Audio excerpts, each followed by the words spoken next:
எல்லாருக்கும் ஹாய். இன்னைக்கு நம்ம my girl friend is and alien அப்படிங்கிற ட்ராமாவோட 4th பார்ட்டு தான் பார்க்க போகிறோம். ஏற்கனவே 1, 2, 3 பார்ட்டை பார்க்காதவங்க டிஸ்கிரிப்ஷனில் லிங்க் இருக்குது, அதை தொட்டு பார்த்துட்டு வாங்க. இந்த பார்ட் ரொம்பவே தெளிவாக புரியும். ஸோ நம்ம வீடியோக்குள்ளே போகிறதுக்கு முன்னாடி நம்ம வாய்ஸ் ஓவர் தமிழ் சேனலை சப்ஸ்கிரைப் பண்ணாதவங்க மறக்காமல் சப்ஸ்கிரைப் பண்ணி வச்சுக்கோங்க. நிறைய படங்களும் ட்ராமாஸ்களும் கண்டிப்பாக உங்கள் ஃபோனை தேடி வரும். போன பாட்டில் நம்ம ஹீரோயின் வந்து ஹீரோக்கு ஊட்டுற மாதிரி முடிச்சிருப்போம்ல, அதே மாதிரி தான் கொஞ்ச நேரம் ஹீரோயின் ஊட்டி முடிச்சு கொஞ்ச நேரம் கழிச்சோன்னே ஒரு 1/2 மணி நேரம் கழிச்சு நம்ம ஹீரோக்கு இது மாதிரி ஆகிற மாதிரி இருக்குது. அப்படியே எந்திரிக்க கூட முடியல, ஒரு மாதிரி தகச்சு போய் நிற்கிறான்ல, அந்த மாதிரி ஒரு மாதிரி உடம்பு சரியில்லை அந்த மாதிரி ஆயிடுது நம்ம ஹீரோக்கு.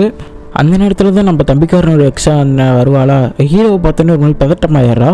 நம்ம ஹீரோ வந்து இவளை பார்த்தோன்னே ஏதோ ஒரு பேரை சொல்லி கூப்பிட்றான். என்னென்ன ஞாபகம் இருக்கா அப்படின்னு நம்ம தம்பிக்காரனோட எக்ஸு சொல்கிறா. என்னென்னு பார்த்தா நம்ம ஹீரோ வந்து நினச்சி பார்க்குறான் ஃப்ளாஷ்பேக். அப்படி என்னடா தான் ஃப்ளாஷ்பேக்கு அப்படின்னு போய் பார்த்தா நம்ம ஹீரோவும் தம்பிக்காரனோட எக்ஸும் ஏதோ லவ் பண்ணிக்கிற மாதிரி காட்டுறாங்க. இதனடா நமக்கே ஒரு ட்விஸ்ட்டாக இருக்குன்னு நமக்கே தோணுது. என்னடா கதை ஒன்றுமே புரியலைன்னு போயிட்டுருக்கையில் நம்ம ஹீரோக்கு இங்கிட்ட ரொம்ப உடம்பு சரியில்லாமல் ஆயிடுது. இந்த நேரத்தில் ஹீரோயின் அப்படியே போயிட்டுருக்குல்ல, இந்த கார் சேவையை கொடுக்க மறந்துட்டோமே அப்படின்னு யோசிச்சு நம்ம திரும்ப ஹீரோவை நோக்கி போவாலாம் நம்ம ஹீரோயின். அங்கே கவலைக்கிடமாக இருந்த ஹீரோவை பார்த்துட்டு ஹீரோயினால் தாங்க முடியல, அதான் உப்பு மூட்டை மாதிரி தூக்கிட்டே போயிடுறா. ஆஃபீஸில் இருக்கவங்களாம் ஒரு மாதிரி பார்க்குறாங்க. பார்த்தா டிராஃபிக் வர ஓவராக இருக்குது, காரில் போக முடியல. நம்ம ஹீரோயின் என்னடா பண்ணலான்னு பார்க்குறாங்க. பக்கத்தில் ஒரு ஸ்கூட்டி இருக்குது, அடிச்சாண்டா கேப்பு அப்படின்னு ஸ்கூட்டி எடுத்துகிட்டு 2 பேர் போயிட்டுருக்காங்க. ரொம்ப டிராஃபிக்குங்கிறனால ஸ்கூட்டியை ஏலியன் பவரில் பறக்க வச்சுட்டாங்க நம்ம ஹீரோயின். என்ன இது ஸ்கூட்டி பறக்குது அப்படின்னு நம்ம ஹீரோ கனவுலையே மிதக்கிறான். நம்ம ஹீரோயின்னு சொல்கிறாங்க, இது கனவு இல்லை, அதனால தான் உங்களுக்கு அப்படி தெரியும், ஆனால் நம்ம ஸ்கூட்டியில் ரோட்டில் தான் போகிறோம். ஓ அப்படியா. ஹாஸ்பிட்டலும் வந்துடுறாங்க, நம்ம ஹீரோவை அட்மிட்டும் பண்ணிட்டாங்க. நம்ம ஹீரோவுக்கு என்ன ஆச்சுன்னா அந்த ஃபிஷ் ஐட்டமாக கொடுத்துருப்போம் நம்ம ஹீரோயின். சீ ஃபுட்லாம் நம்ம ஹீரோக்கு ஆகாதனால அலர்ஜியாக போயிடுச்சான். அதை டாக்டர் சொல்லிகிட்டு இருக்காரு. இதை கேட்ட ஹீரோயின், என்னது இவர் அப்போ செத்துப்பாரா அப்படின்னு கேட்குறாங்க. நமக்கே ஒரு மாதிரி இருக்கும், என்னடா இப்படி சொல்லிட்டா வசுக்குன்னு. நம்ம டாக்டர் சொல்லுவாங்க, சாகருக்கெல்லாம் வாய்ப்பு இல்லை, கொஞ்சம் ஃபுட் பாய்சன் ஆகிருக்கு, அது செட்டியாயிரும் அப்படின்னு நம்ம டாக்டர் சொல்கிறாரு. நம்ம டாக்டர் போனோன்னே ஹீரோவோட ஃபேமிலி டாக்டர், ஆமாங்க இவர் தான் ஃபேமிலி டாக்டர், எப்பயுமே அந்த சைக்காட்டிஸ்ட் பார்ப்பார்ல, அவர் வந்து இந்த ஹீரோவை அட்மிட் பண்ணதுக்கு தேங்க்ஸ், இங்கேருந்து கிளம்புறீங்களா அப்படின்னு நம்ம ஹீரோனை பார்த்து கேட்குறாங்க. ஹீரோயினு கொஞ்சம் நேரம் இருந்துட்டு போகிறேன்னு கேட்க, அதெல்லாம் வேணாம் இங்கே கிளம்புங்க அப்படின்னு டீசெண்டாக சொல்லிடுறாரு அவர். நம்ம ஹீரோயினுக்கு என்ன பண்ணுறதுன்னு தெரில, அவ்வளோதான் கிளம்பிடுறாங்க. இங்கே படுத்துக்கிட்டு இருந்த ஹீரோ நடந்ததெல்லாம் நினச்சி பார்க்குறான். திடீர்னு அவனுக்கு முழிப்பு வந்துடுச்சு. உடனே ஃபேமிலி டாக்டர் இருக்கார்ல, அவர் எப்படி சார் நல்லா இருக்கா அதெல்லாம் விசாரிக்கிறாங்க. நம்ம ஹீரோவும் நல்லா இருக்குன்னு தான் சொல்கிறான். இவங்க 2 பேரும் பேசிகிட்டு இருக்க அடுத்தது தான் நம்ம தம்பிக்காரனோட எக்ஸ் வராங்க. இவ யாருன்னு நமக்கு இன்னும் அவ்வளோ வழங்கலை. உடனே வந்துட்டு என்ன உனக்கு ஞாபகம் இருக்கா அப்படின்னு கேட்குறாங்க. என்னடா இவ கிறுக்குத்தனமாக கேட்குறா அப்படின்னு ஹீரோக்கு இருக்குது. எனக்கு ஆக்சிடென்ட் ஆச்சு, அதான் எனக்கு ஞாபகம் இருக்குது அப்படின்னு சொல்கிறாங்க. ஓ இவனுக்கு மறந்துடுச்சு போல அப்படின்னு நினச்சிட்டு நம்ம தம்பிக்காரன் எக்ஸ், ஓகே நான் உன்னை பார்த்துட்டு போகலான்னு தான் வந்தேன், இப்போ நல்லா இருக்க, ஓகே நான் கிளம்புறேன் பாய் அப்படின்னு சொல்லிட்டு அங்கேருந்து கிளம்பிடுறாங்க நம்ம தம்பிக்காரனோட எக்ஸு. நம்ம ஹீரோக்கு ஃபுட் பாய்சன் ஆயிடுச்சுன்னு தெரிஞ்சால் அவனோட ஸ்டெப் மதர், ஆமாங்க அவங்க வந்து ஹீரோ ஏதாவது போட்டுதெல்லாம் பிளான் பண்ணிகிட்டு இருக்காங்க. அதுக்கு வந்து நம்ம அவர்கிட்டையும் சொல்கிறாங்க, ஹீரோட அவங்க அப்பாக்கிட்டையும். ஓ அப்படியா, அவர் விஷயம் தெரிஞ்சோடனே அப்படியே பதறாரு. ஹீரோக்கு ஃபுட் பாய்சன் ஆகிடுச்சாமா, நல்லது அது டாக்டராக அவருக்கு சஜஸ்ட் பண்ணும், நல்லா இருக்கான் தானே இப்போ அப்படின்லாம் விசாரிக்கிறாரு. அதுக்கு ஹீரோட ஸ்டெப் மதர் சொல்கிறாங்க, அவனுக்கு நம்மளோட நாட்டு மருத்துவரை போய் வைத்தியம் பார்க்க சொல்கிறேன், கண்டிப்பாக சீக்கிரம் சரியாகும் அப்படின்னு சொல்கிறாங்க. அவங்க அப்பாவும் ஓகே சீக்கிரம் ரெடி பண்ணு அப்படின்னு சொல்லிட்டு அவர் வேலையை பார்க்க போயிடுறாரு. இந்த சைடு நம்ம ஹீரோவை பார்க்க நம்ம ஹீரோயின் வந்திருப்பாங்களாம் ஃபுட்டு எடுத்துகிட்டு. திரும்பவும் ஃபுட்டா அப்படின்னு தான் நம்ம ஹீரோக்கு இருக்கும். எனக்கு ஃபுட்டு வேணாம் அப்படின்னு சொல்லல, என்னை மன்னிச்சிருங்க, சாய் மேடம் வந்து எங்கள் கடையை பற்றி கம்ப்ளைண்ட் பண்ண வேணான்னு சொன்னாங்க அப்படின்னு நம்ம ஹீரோகிட்ட ரெக்வஸ்ட் கொடுக்குறாங்க நம்ம ஹீரோயின். ஓகே அதெல்லாம் மறந்துட்டேன், சரி எனக்கு அதுக்கு வெளில ஒரு கைமாறு பண்ணணும் அப்படின்னு சொல்லிட்டு அவனுக்கு ரொம்ப அரிக்குதான். இந்த இடத்துல சொரிஞ்சு விட சொல்கிறாங்க.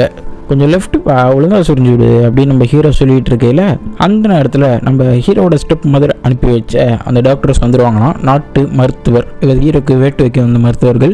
அப்படியே நம்ம ஹீரோயினும் வந்துட்டாங்களா அப்படின்னு சொல்லிட்டு நான் கிளம்புறேன் ஹீரோ அப்படின்னு சொல்லிட்டு நம்ம ஹீரோயின் அங்கேருந்து கிளம்பிடுறாங்க. இன்சைடு நம்ம ஹீரோவை எல்லாமே செக் பண்ணி பார்த்துட்டு ஒரு மயக்க ஊசியை போட்டு விட்டுறாங்க. அடேங்கப்பா என்னடா மண்டை சொக்குது அப்படின்னு நம்ம ஹீரோ ஒரு மாதிரி பார்க்குறான். என்னடா மயக்க ஊசி போடுறீங்க அப்படின்லாம் கேட்குறான் நம்ம ஹீரோ. அப்போ தானே சார் உங்களை ஹிப்னோட்டைஸ் பண்ண முடியும் அப்படின்னு அந்த டாக்டர் சொல்லுவாராம். நம்ம ஹீரோக்கு அல்ல நகர்ந்து பார்ப்பாராம், என்னை விடுங்கடா, ஊசியை குத்தாதீங்கடா அப்படின்னு. இந்த நேரத்தில் தான் உள்ள என்ன சத்தம்னு ஹீரோயின் கதவை திறக்க பார்க்கல, கதவை திறக்க மாட்டேங்குது. அவ்வளோதான், ஹீரோயினோட ஏஜென்ட் பவரை வச்சு அப்படியே அந்த கதவை திறந்து உள்ளே போய் பார்த்தா 2 பேரும் ஹீரோவை மாங்குன்னு போட்டு அடித்து ஊசி குத்த ட்ரை பண்ணுறாங்க.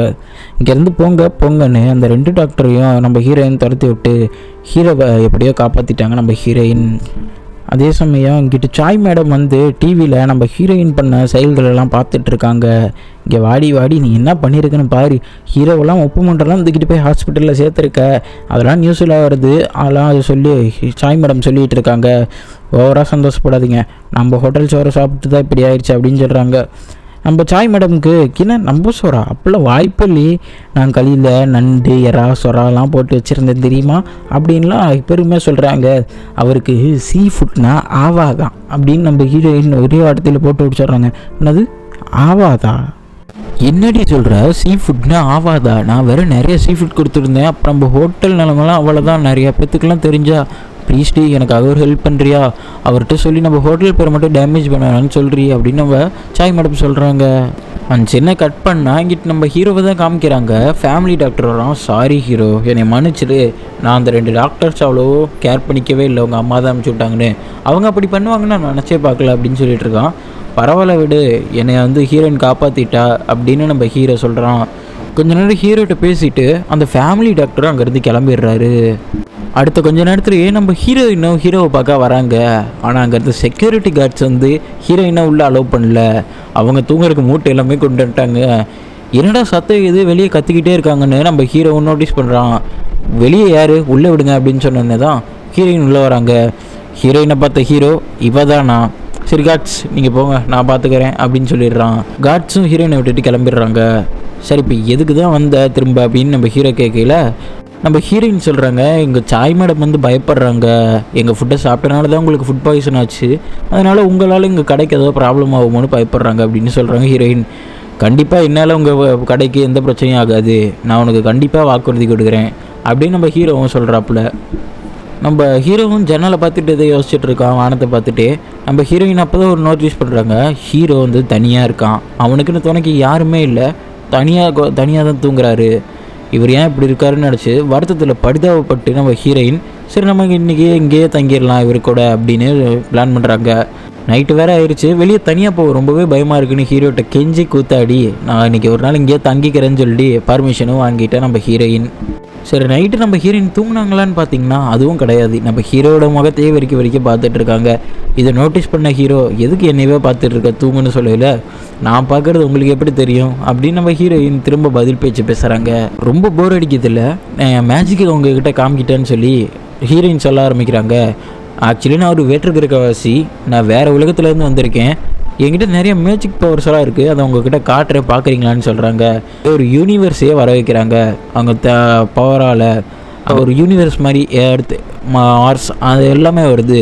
இதை பார்த்து ஷாக்கான ஹீரோ யார் எங்கேருந்து வந்திருக்கா அப்படின்னு அவனே ஒரு மாதிரி ஷாக் ஆகிடுறான். நம்ம ஹீரோ கண்ணால் அவனாலேயும் நம்ப முடியல, இது உண்மையான பிரமையான பார்த்துட்ருக்கான். அதுக்கேற்ற மாதிரியே ஹீரோயின் மேஜிக் பண்ணிக்கிட்டு இருக்க, இந்த கனவு சூப்பராகவே இருக்குது அப்படின்னு சொல்கிறான். நம்ம ஹீரோயின் சொல்கிறாங்க, கனவாகவே இருந்துட்டு போகுது ஆனால் நல்லா இருக்குல்ல, இருக்கிறவர்களும் என்ஜாய் பண்ணிக்கோங்க அப்படின்னு சொல்கிறார் நம்ம ஹீரோயின். நம்ம ஹீரோவும் அப்படியே ஹீரோவை என்ன கையை பிடிக்க வரான். அந்த நேரத்தில் அந்த மேஜிக் பவர்ஸ் எல்லாம் ஒரே அடியாக கட் ஆயிடுச்சு.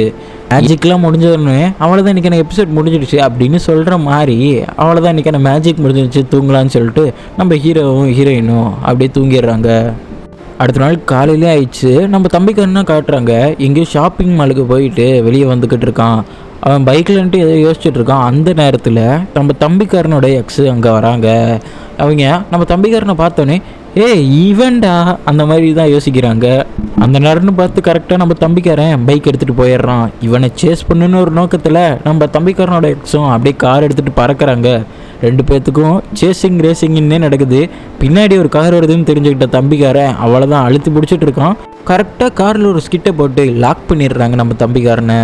What the violence this is man அப்படின்னு சொல்லி நம்ம தம்பிக்காரன் திட்ட வரையில் யார் வெளியே வரா, நம்ம தம்பிக்காரனோட எக்ஸு. பார்த்தோன்னே ஷாக் ஆகிட்டேன் நம்ம தம்பிக்காரன். யாரா இவ இங்கே வரா அப்படின்னு சொல்லிட்டு நமக்கு இப்போ தான் உண்மையாக காட்டுறாங்க. நம்ம தம்பிக்காரன் நம்ம தம்பிக்காரன் எக்ஸ் மேலே ஒரு கண்ணாக இருந்திருப்பியான் முன்னாடி. ஆனால் நம்ம தம்பிக்காரனோட இவ எதுக்கு பழகினானா நம்ம ஹீரோவோடைய தான் பழகிருப்பா.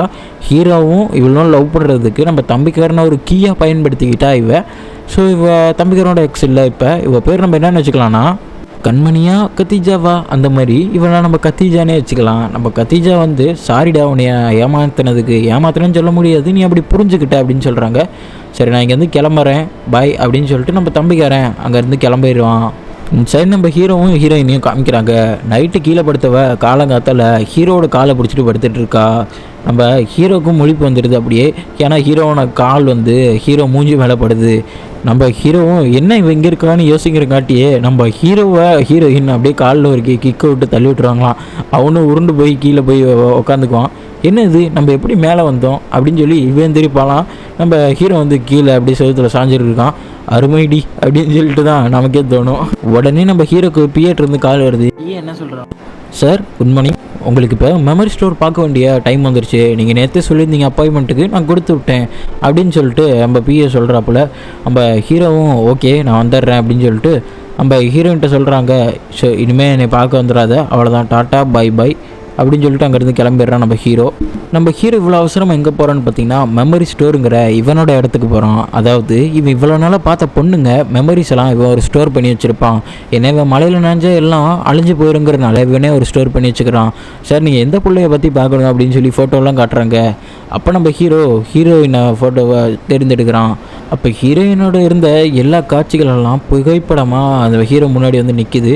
நம்ம ஹீரோ நினச்சி பார்க்குறான், எப்போ இருந்தாலும் மலையில் நினச்சா இதெல்லாம் மறந்து போக தான் போகுது அப்படின்னு நினைக்கிறான். கரெக்டாக இந்த நேரம்னு பார்த்து சரியான மழை. சார் இப்போ மலையில் போனோமா டேஞ்சராக இருக்கும், சரி கொஞ்ச நேரம் இருந்துகிட்டே போகலாம் அப்படின்னு சொல்கிறாங்க. பரவாயில்ல நம்ம காரில் தானே போகிறோம், மழை நம்மளை ஒன்றும் பண்ணாது அப்படின்னு சொல்லி நம்ம ஹீரோ சொல்கிறான். இப்போ தான் ஒரு மர்மமான ஒரு ஆளை காட்டுறாங்க. இவன் நம்ம ஹீரோ எங்கெங்கெல்லாம் போகிறான் அப்படிங்கிறத ஸ்பை பண்ணி நம்ம கத்தீஜாக்கு அனுப்பிச்சி விட்டுருக்கான். அவன் யாருன்னு பார்த்தீங்கன்னா அப்படியே தெரில, மூஞ்சி பாதிக்கு தெரியுது பாதி தெரில, அந்த மாதிரி தான் இருக்குது. கரெக்டாக யாருன்னு தெரியலையா, ஆனால் இவன் கத்தீஜா கூட தான் பேசிகிட்டு இருக்காங்கிறது நமக்கு தெளிவாகவே தெரியுது. கத்தீஜாவும் இவனோட மெமரி ஸ்டோர் நிறையா நமக்கு கிடச்சிச்சுனா நமக்கு ரொம்பவே யூஸ்ஃபுல்லாக இருக்கும் அப்படின்னு பேசிகிட்டு இருக்காங்க. நம்ம ஹீரோயின் சாய் கடைக்கு போய் பார்க்கையில் அங்கே எல்லாமே சுக்கு நூறாக செதறி போய் உடஞ்சி கிடக்கு. என்ன நடந்திருக்குன்னு பார்த்தீங்கன்னா ஹீரோக்கு இந்த கடை ஹோட்டலில் ஃபுட்டு சாப்பிட்டனால தான் ஃபுட் பாய்சன் ஆகிருக்குன்னு தெரிஞ்ச பொதுமக்கள் எல்லாத்தையும் சுக்கு நூறாக்கியிருக்காங்க. நம்ம சாயும் என்ன இப்படி ஆகிப்போச்சேன்னு ஒரு கவலை இல்லை, சரி நான் கொஞ்ச நாள் இங்கே இல்லை, எங்கேயாவது டூர் போயிட்டு வந்தால் தான் நான் கொஞ்சம் நிம்மதியாக இருப்பேன்னு சொல்லி மூட்டை முடிச்செல்லாம் பேக் பண்ணிட்டு நம்ம சாயும் இங்கேருந்து போயிடுறாங்க. நம்ம ஹீரோயினும் ரொம்ப போர் அடிக்குது, என்ன பண்ணுறதுன்னு தெரியாமல் பெட்டில் உருண்டுட்டு படுத்துட்டு இருக்கையில் ஏதோ ஒரு சத்தம். யாருன்னு பார்த்தீங்கன்னா நம்ம அசிஸ்டண்ட்டு. இவ்வளோ நாளாக எங்கே போன, நீ இல்லாமல் நான் உன்னை ரொம்ப மிஸ் பண்ணேன் அப்படின்னு சொல்லி புலம்பிகிட்டு இருக்காங்க நம்ம ஹீரோயின். அப்படியே இவ்வளோ நாள் என்ன நடந்துச்சிடலாம், நான் அசிஸ்டண்ட்டை புலம்பில்ல, அவங்க ஒரு ஐடியா கொடுக்குறாங்க, ஒரு சொல்யூஷன். கடையில் நடந்த விஷயத்தெல்லாம் ஹீரோட்ட போய் சொல்லி, ஹீரோ நல்ல விஷயமா இந்த கடையை பற்றி சொன்னால் இந்த கடைக்கு கொஞ்சம் நல்ல பேர் கிடைக்கும் அப்படின்னு ஒரு நல்ல ஐடியாவை அசிஸ்டண்ட் சொல்கிறாங்க. இதை கேட்ட ஹீரோயின் நல்ல ஐடியாவே இருக்கே அப்படின்னு சொல்லிட்டு நம்ம ஹீரோ ஆஃபீஸ்க்கே போகிறாங்க. நம்ம ஹீரோயின் கரெக்டாக ஹீரோயின் போகிற நேரத்தில் தான் ஹீரோ இங்கே கிளம்புறான். ஹீரோ கிளம்புறதை பார்த்த ஹீரோயின் கரெக்டாக போய் பேசலான்னு பார்க்குறாங்க. ரொம்ப ஒரு முக்கியமான விஷயம் பேசணும் அப்படின்னு ஹீரோட்ட சொல்லையில், ரொம்ப முக்கியமான விஷயமா இருந்தால் என்னோட பிஏட்ட சொல்லு அப்படின்னு சொல்லிட்டு நம்ம ஹீரோ அங்கேருந்து கிளம்பிடுறான். நம்ம ஹீரோ ஹீரோயினை அவாய்ட் பண்ண ஆரம்பிச்சிட்றான். நைட்டு வரையில் ஹீரோக்காக அங்கேயே காத்துட்ருக்காங்க ஹீரோயின். இதுக்கு மேலே காத்திருந்தா வேஸ்ட்டு, நம்மளே ஏதாவது ஒரு நல்ல முடிவை எடுத்து பண்ணிடலாம் அப்படின்னு சொல்லி அடுத்த நாள் என்ன பண்ணாங்க தெரியுமா, ப்ரெஸ்ஸுக்கு கூப்பிட்டு வச்சுட்டாங்க. நடந்த விஷயத்த தெளிவாக உறக்கமாக ஊற வழியாக சொல்ல. கடை முன்னாடி அவளை தான் ப்ரெஸ்ஸு குனிஞ்சிருச்சு. நம்ம ஹீரோயினும் என்ன பண்ணுறதுன்னு தெரியாமல் முழிச்சிட்ருக்காங்க. கரெக்டாக ஒரு பிளானை போடுறாங்க நம்ம ஹீரோயின். அப்படியே அவங்க கடை ஃபுட்டையே தள்ளிட்டு போயிடுறாங்க. அப்படியே கடையோட காஸ்டியூம்லாம் போட்டு அப்படியே ஒரு மட்டும் கெத்தாக இருக்காங்க. அவங்க சொல்கிறாங்க நடந்த விஷயத்த, எங்கள் கடை ஃபுட்டை சாப்பிட்டு அவங்களுக்கு அப்படி ஆகலை, நம்ம ஹீரோய்க்கு சீ ஃபுட்டு சேராதான், வேணால் பாருங்கள் எங்கள் ஃபுட்டு கெடுதலாக இருந்தால் அந்த ஃபுட்டை நானே சாப்பிட்டு காட்டுறேன் அப்படின்னு சொல்லிட்டு தன்னோட ஹோட்டல் பக்கம் இருக்க நியாயத்தை சொல்கிற விதமாக அந்த ஃபுட்டெல்லாம் நம்ம ஹீரோயினை சாப்பிட்றாங்க. நம்ம ப்ரெஸ் எல்லாம் இதை அப்படியே வீடியோ எடுக்கிறாங்க. இவங்க எல்லாம் ஃபுட்டு சாப்பிட்றாங்க, உங்களுக்குன்னா ஒன்றும் ஆகலை பாருங்களேன் அப்படின்னு நிறையா பேட்டி மீடியாஸ்லாம் கவர் பண்ணிகிட்டு இருக்காங்க. இங்கிட்டு நம்ம ஹீரோ ஹாயாக எங்கேயோ போய்கிட்டு இருக்கான். அப்போ தான் நம்ம ஹீரோயின் வந்து லைவில் வரதை நம்ம ஹீரோ பார்க்குறான். என்னடா இவன் லைவில் வரா, வண்டியை திருப்பிடா கடைக்கு அப்படின்னு சொல்லிட்டு நம்ம பிஏட்ட சொல்கிறான். நம்ம ஹீரோ ஏதோ ஒரு பிரச்சனையாயிருச்சு அப்படின்னு சொல்லிட்டு நம்ம ஹீரோ நினச்சிக்கிறான். கரெக்டாக அங்கே எல்லாமே பேட்டி எடுத்துகிட்டு இருக்காங்க. நம்ம ஹீரோயினுக்கும் ரொம்பவே பதட்டமாயிடுது, என்ன சொல்கிறதுனே தெரியாமல். அந்த நேரத்தில் தான் என்ட்ரி கொடுத்தாரு அப்படின்னு சொல்கிற மாதிரி நம்ம ஹீரோ கரெக்டாக என்ட்ரி கொடுக்குறாப்புல. உண்மையாக உறக்க ஊரறிய சொல்ல நம்ம ஹீரோவை பார்த்தோன்னே ஷாக் ஆகிடுறாங்க. உடனே ஹீரோயின்கிட்ட இருந்த ப்ரெஸ் மீடியா எல்லாம் ஹீரோவை பார்த்தோன்னே அப்படியே கூட்டமாக அப்படி அங்கே போயிடுச்சு. நம்ம ஹீரோ பக்கத்தில் வரப்போ நம்ம ஹீரோயின் லைட்டாக ஸ்லிப்பாகி விழுந்துடுறாங்க. ஹீரோயின் ஸ்லிப்பாகி இருந்தால் என்ன பண்ணுவான் நம்ம ஹீரோ, நம்ம கதாநாயகர் வந்து ஹீரோயினை அப்படியே பிடிச்சிக்கிறாப்புல ஸ்லிப்பாகாமல். கரெக்டாக இதோட இந்த 4வது எபிசோடையும் முடிச்சு விட்டுறாங்க. 4வது எபிசோடு எப்படி இருந்ததுங்கிற உங்களோட ஃபீலிங்கை கமெண்ட் பாக்ஸில் கமெண்ட் பண்ணுங்கள். நான் உங்களுக்கு 5வது எபிசோட் நாளான்னைக்கு காலையில் 11 மணிக்கு ஷார்ப்பாக அப்லோட் பண்ணிட்டுறேன். மறக்காமல் பாருங்கள், நோட்டிஃபிகேஷனை ஆனில் வச்சுக்கோங்க. நம்ம வாய்ஸ் ஓவர் தமிழ் சேனலை சப்ஸ்கிரைப் பண்ணாதீங்க, சப்ஸ்கிரைப் பண்ணிக்கோங்கப்பா. அப்போ தான் நான் போகிற வீடியோ உங்கள் மொபைலில் தேடி வரும். சரி, அடுத்த வீடியோவில் பார்க்கலாமா? பாய்.